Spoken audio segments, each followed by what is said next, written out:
हर रोज एक नई कहानी देखने के लिए चैनल को सब्सक्राइब करें और बेल आइकन को दबाना ना भूलें। तेजपुर कहकर एक गांव में बलदेव अपनी बीवी रोमिला के साथ रहता है। बलदेव रोजाना सुबह सुबह उठकर चौक पर भुट्टे बेचने निकल पड़ता है।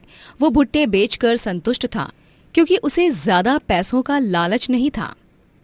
लेकिन उसकी बीवी रोमिला थोड़ी लालची और क्रूर स्वभाव की होती है। जिस दिन बलदेव की कमाई बहुत कम होती उस दिन वो उसे बहुत ताने मारती। अरे इतने से पैसों में तो नमक भी नहीं खरीदा जा सकता है, और तुम कितनी बार कहा है कि कुछ और काम करो जिसमें ज्यादा कमाई हो, लेकिन नहीं, तुम्हें तो बस ये भुट्टे ही बेचने हैं। लेकिन रोमिला, कामकाज में उतार चढ़ाव तो होते ही रहते हैं। कुछ दिन ऐसे होते हैं जब मैं दोनों जेब भर के पैसे कमाता हूँ, और कुछ दिन ऐसे भी होते हैं जब मैं बहुत कम कमाता हूँ। भुट्टे बेचने को तुम कामकाज कहते हो? अरे भुट्टे बेचने को कामकाज नहीं, बेवकूफी कहते हैं। अगर तुम यूं ही जीवन भर बस भुट्टे बेचते रहोगे तो हम कभी अमीर बनने का सपना नहीं देख पाएंगे। रोमिला की कड़वी बातें सुनकर उसकी सास सुमित्रा कहती है, बस बहू, कितना सुनाओगी तुम मेरे बेटे को? अरे ये चाहे जो भी काम करे, लेकिन तुम्हें कभी भूखे पेट रहने दिया है क्या इसने? तुमने इससे जो मांगा इसने वो तुम्हें लाकर दिया। क्या लाकर दिया है? हाँ, क्या लाकर दिया है मुझे? आपके सपूत ने? अरे मुझे अमीर होना है, और यूं गरीबों जैसे रह रहकर हम कभी अमीर नहीं होएंगे। बस यही तो समझाने की कोशिश कर रही हूँ। बहू, जो है उसी में खुश रहना चाहिए। ज्यादा का लालच करना गलत है। अमीर होना गरीब होना ये सब तो ऊपर वाले के हाथों में है। हमें तो बस अच्छा कर्म करना है और दिल से धनी होना है, मन से अमीर होना है, बस। आप लोग कभी नहीं सुधरेंगे। हाँ। रोमिला मुंह बनाते हुए रसोई में चली जाती है। अगले दिन जब बलदेव भुट्टे बेच रहा होता है तभी अचानक से बारिश होने लगती है और बलदेव छाता खोलकर खड़ा हो जाता है। भुट्टे ले लो भुट्टा, भुना हुआ मसालेदार नमकीन भुट्टा। बारिश का आनंद लीजिए, ताजा ताजा गर्मा गर्म भुट्टा खाकर। भुट्टा ले लो भुट्टा। बलदेव सिगड़ी को सुलगाने की पूरी कोशिश करता है, लेकिन बारिश इतनी तेज होती है कि सिगड़ी की आग बुझ जाती है। बलदेव 2 घंटों तक बस यूं ही खड़ा रहता है, लेकिन कोई उसके भुट्टे खरीदने नहीं आता। इतनी तेज बारिश हो रही है, मैं तो पूरा भीग गया। लगता है आज कोई नहीं आएगा भुट्टा खाने के लिए। मुझे यहाँ से जाना ही चाहिए अभी। बलदेव घर जाता है और तभी रोमिला फिर से उसे गुस्सा करती है। वाह जी वाह, आज भी तुम्हारी बोनी नहीं हुई ना? अरे मौसम विभाग ने चेतावनी दे दी है, अब अगले हफ्ते तक तूफानी बारिश होने वाली है। ऐसे में तुम्हारे भुट्टे खरीदने कौन आएगा? इसीलिए जो मैं कह रही हूँ वो सुना करो। हाँ, पता नहीं मैंने तुमसे शादी ही क्यों की। तुमसे शादी करने से अच्छा हो मैं खुद अकेले ही रह लेती। अनाथ हूँ, लेकिन अकेले रह लेती ज्यादा अच्छा था। कैसी बातें कर रही हो रोमिला? अब बोनी नहीं हो पाई, मैं क्या करूं उसमें? तभी बलदेव के पिताजी प्रताप कहते हैं, बलदेव बेटा, मेरे दोस्त के पास एक ठेला है जो अब उसके किसी काम का नहीं है। क्यों ना तुम उस ठेले को चौक पर लगाकर भुट्टा बेचो। अरे वाह पापा, ये तो बहुत अच्छा हुआ। अब मैं ठेले से छाता लगाकर ठेले में अच्छे से भुट्टा भून सकता हूँ। बस ग्राहक आना चाहिए। आएंगे बेटा आएंगे, चिंता मत कर। बुरी बातें नहीं, अच्छी बातें और अच्छे विचार ही कर। कुछ लोगों की जुबान और मन दोनों ही बुरे होते हैं। हाँ। प्रताप के दोस्त के ठेले को लगाकर बलदेव अब आसानी से भुट्टा बेच पाता है। 1-2 दिन बाद जब बारिश अपना रौद्र रूप शांत कर लेती है तब प्रताप के ठेले पर ग्राहक आने लगते हैं और उसकी अच्छी कमाई भी होने लगती है। वो अब बहुत खुश था। अरे वाह, धन्यवाद भगवान जी, 3 दिन बाद आज अच्छी कमाई हुई है। लेकिन रोमिला को इन सब से भी संतुष्टि नहीं मिलती है। एक दिन जब गांव में सैलाब आता है तभी 100 से भी ज्यादा लोग उसमें अपनी जान गंवा देते हैं, और उनमें से एक बलदेव के माता पिता प्रताप और सुमित्रा होते हैं, जिनकी मृत्यु के बाद बलदेव पूरी तरह टूट जाता है। माँ पापा, अब मैं क्या करूंगा रोमिला? माँ पापा के बिना कैसे जीऊंगा मैं? मेरे माँ पापा। अपने आप को संभालो बलदेव, अब हम क्या कर सकते हैं?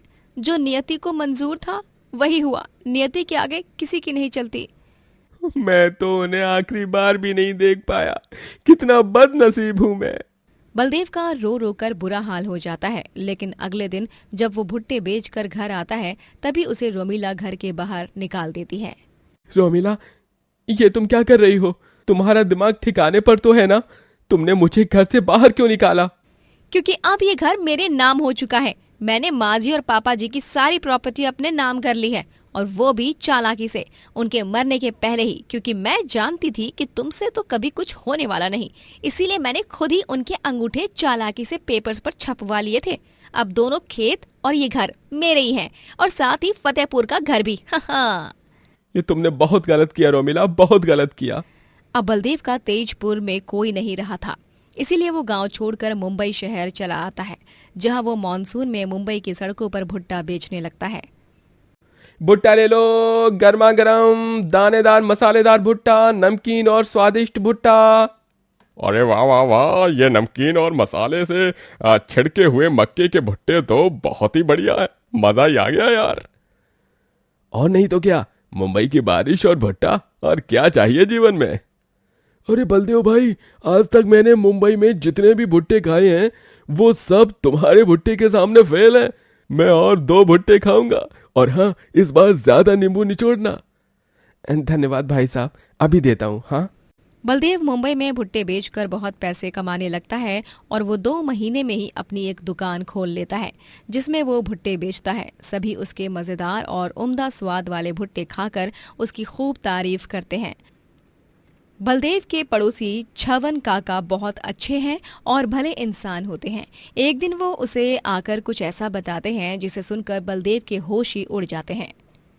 क्या? ये आप क्या कह रहे हैं? ये देखिए, ये है मेरे माँ पापा की तस्वीर। क्या आपने इन्हें ही देखा है? हाँ बाला, मैंने उस दिन ही तुम्हारे घर पर दीवार पर टंगी हुई ये तस्वीर देख ली थी, और मैंने इन दोनों को ही उस वृद्धाश्रम में देखा था। मेरा यकीन मानो। बलदेव छवन काका के साथ उस वृद्धाश्रम में जाता है, और वो वहां पर अपने माता पिता को देखकर हैरान रह जाता है। वो रोते हुए उनके गले लगता है। वो दोनों उसे बताते हैं कि उन्हें वहां पर रोमिला ने भिजवाया है। क्या? हाँ बेटा, हम उस सैलाब में नहीं मरे थे, बल्कि हम तो घर के बाहर भी नहीं निकले थे। उस सैलाब का बहाना बनाकर उसने तुम्हें झूठ कहा, और हम दोनों को यहाँ वृद्धाश्रम भेज दिया। उसने हमारे साथ बहुत गलत किया बेटा। लेकिन अब उसके साथ बुरा होने वाला है, अब मैं उसे छोड़ूंगा नहीं। बलदेव सुमित्रा और प्रताप के साथ तेजपुर वापस आ जाता है, और पुलिस कंप्लेन करके पुलिस को घर ले जाता है, जहां पुलिस रोमिला को गिरफ्तार कर लेती है। लेकिन तुमने इन्हें ढूंढा कैसे? किस्मत ने मुझे मेरे माँ पापा से फिर से मिला दिया, क्योंकि भगवान जी चाहते थे कि तुम जैसे दुष्टों का संहार हो। बलदेव अंत में अपने माता पिता संग एक हो जाता है, और रोमिला को जेल की सजा हो जाती है, और बलदेव सुमित्रा और प्रताप के साथ शहर में भुट्टे बेचकर बहुत अमीर हो जाता है और खुशी खुशी रहने लगता है। निकुंजपुर कहकर एक गांव में स्वाति और ऋतु दोनों अपने बूढ़े गरीब पिता मनमोहन के साथ रहती थीं। मनमोहन मजदूरी करता था और स्वाति और ऋतु अपनी कॉलेज की पढ़ाई पूरी कर रहे थे। मनमोहन की बीवी सुगंधा की मृत्यु हो चुकी थी, और अब उसके पास अपनी दोनों बेटियों के अलावा और किसी का सहारा नहीं था। मनमोहन ने अपनी दोनों बेटियों के कॉलेज की फीस के लिए एक साहूकार से पैसे उधार लिए थे, जिसका नाम पृथ्वी था। एक दिन की बात है। पापा ये लो फ्रूट चाट, आपके लिए बनाया हम दोनों ने। चेक कर बताइए पापा, कैसा बना है? अरे वाह, ये फ्रूट चाट तो बहुत ही लाजवाब है स्वाति और ऋतु बिटिया। मन खुश हो गया और पेट तृप्त। उतने में वहां पर पृथ्वी के आदमी आते हैं, और वो मनमोहन को चेतावनी देकर जाते हैं। देख ओए चपड़गंजू, ये मोहलत तेरी आखिरी मोहलत है। अगर आने वाले 1 महीने के अंदर तूने सेठ के पैसे नहीं चुकाए तो तुझे सेठ जो सजा देंगे उसे स्वीकारना होगा। समझ गया ना तू? जी, मैं वादा करता हूं कि मैं 1 महीने के अंदर पृथ्वी सेठ के पैसे लौटा दूंगा, पक्का। आदमी चले जाते हैं, लेकिन उनके जाने के बाद मनमोहन बहुत चिंताग्रस्त हो जाता है और सर पकड़कर ही बैठ जाता है। पता नहीं अब क्या होगा, कैसे इकट्ठा करूंगा मैं सारे पैसे, वो भी केवल 1 महीने के अंदर। भगवान जी, आप ही कोई रास्ता दिखाइए अभी। मनमोहन अब कंस्ट्रक्शन साइट पर ओवर टाइम काम करने लगता है ताकि उसे एक्स्ट्रा पैसे मिल सकें। लेकिन 1 महीना यूं ही गुजर जाता है और मनमोहन पैसे जोड़ ही नहीं पाता, जिस कारण उसे आधे पैसे लेकर ही पृथ्वी के पास जाना पड़ता है। मुझे माफ कर दीजिए पृथ्वी सेठ, मैंने पूरी कोशिश की लेकिन पैसे ही नहीं जोड़ पाया। अब मैं ठहरा एक गरीब मजदूर। मैं जोड़ जोड़ कर भी कितने पैसे जोड़ पाऊंगा एक महीने में? मुझे मेरी दोनों जवान बेटियों को भी देखना है। वो सब मुझे मत पता। अगर तू पैसे नहीं दे सकता तो तुझे सजा के लिए तैयार रहना होगा, और इस सजा से तेरा सारा कर्ज माफ हो जाएगा। तुझे बस अपनी दोनों बेटियों की शादी मुझसे और मेरे भाई भानु से करनी होगी। बस, छोटा सा सौदा है। तेरी बेटियों को हम दोनों भाई किसी भी चीज की कमी महसूस नहीं होने देंगे। क्यों भानु? बिल्कुल बिल्कुल। पृथ्वी की ये बात सुनकर मनमोहन चौंक जाता है। ये आप क्या कह रहे हैं पृथ्वी सेठ? मेरी मेरी दोनों बेटियां अभी जवान हैं और दोनों अभी पढ़ रही हैं। आप दोनों उनसे 15 से 20 साल बड़े हैं, और मैं अपनी बेटियों की शादी आप दोनों से कैसे करूं? अगर शादी नहीं कर सकता तो हमें अपने पैसे लौटा दे, वरना तुझे ना चाहते हुए भी हम तेरी बेटियों से शादी करके ही रहेंगे। और अगर तुमने ऐसा नहीं होने दिया तो मैं तुम्हें कहीं का नहीं छोड़ूंगा। पृथ्वी और भानु बहुत गुस्सा हो जाते हैं और उनके आदमी ऋतु और स्वाति को अगवा कर लेते हैं और जबरदस्ती उनसे शादी करते हैं। बेचारा मनमोहन रोते हुए अपनी बेटियों को भानु और पृथ्वी से शादी करते हुए देखता है। ऋतु और स्वाति भी खूब रोते हैं। मनमोहन तो चाहकर भी कुछ नहीं कर पा रहा था, क्योंकि उसके हाथों में कुछ भी नहीं था। विवाह संपन्न हुआ। चलो ऋतु, अब से तुम मेरी बीवी हो। भानु और पृथ्वी ऋतु और स्वाति के हाथ पकड़कर उन्हें खींचते हुए घर के अंदर ले जाते हैं और बेबस मनमोहन ये सब देखकर कुछ नहीं कर पाता। छोड़ दो हमें, हमने क्या बिगाड़ा है तुम्हारा? भगवान के लिए हमें जाने दो। हमने अपने पापा के पास जाना है, पढ़ना है। अरे चुप! पनौती की तरह बस रोई जा रही हो, रोई जा रही हो। छोटी बच्ची नहीं हो तुम दोनों। अब तुम्हारी शादी की उम्र हो गई है। चलो, अब पूरे घर की सफाई कर दो। फिर रात में तुम दोनों को हमारे मनोरंजन के लिए नृत्य करना होगा और कमरे में हमें खुश भी करना होगा। भानु और पृथ्वी दोनों ऋतु और स्वाति पर खूब अत्याचार करते हैं और उनका जीना दुश्वार हो जाता है। वहीं कुछ दिनों बाद मनमोहन को हार्ट अटैक आता है और वो परलोक सिधार जाता है, जिसके बाद ऋतु और स्वाति और बुरी तरह टूट जाते हैं। कम से कम हमें अपने पिता को एक आखिरी बार देखने तो जाने दो। इतने कैसे कठोर दिल हो सकते हो आप दोनों? हम आप दोनों से विनती करते हैं, हमें जाने दो। नहीं, हरगिज नहीं। तुम दोनों बहनें वहां नहीं जाओगी, और अगर एक और बार तुम दोनों ने वहां जाने की जिद की ना, तो हम दोनों तुम्हारा मार मार कर वो हाल करेंगे जिसके बारे में तुमने कभी सोचा भी नहीं होगा।